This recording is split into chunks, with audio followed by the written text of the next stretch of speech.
These are some cute little Valentine's Day treat bags that I made for my son's kindergarten class. I got most of the stuff from Dollar Tree, and I decided I'd write each kid's name on it just to personalize it a little bit. I use a Sharpie marker for this, so really easy to do. Like I said, most of the stuff I got from Dollar Tree. The bags are from Dollar Tree. This pencil says your Jawsone, so pretty generic.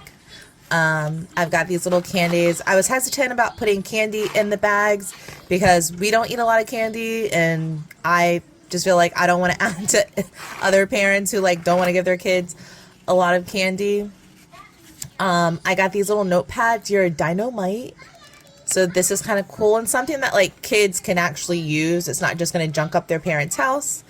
And I thought these were so fun, really cute.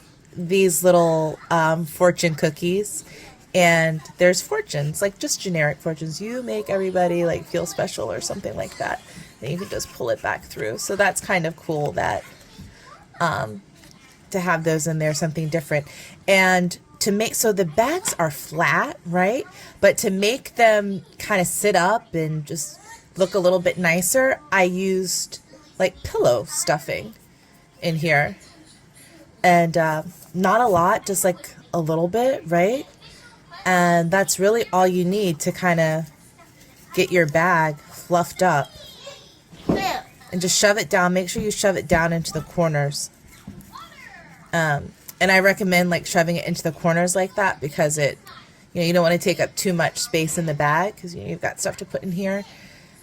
And then it just puffs it out just enough so that you can see the name. It just looks a lot nicer. So, yeah, I know I did that in reverse, so let's do it again and see how I build it. So.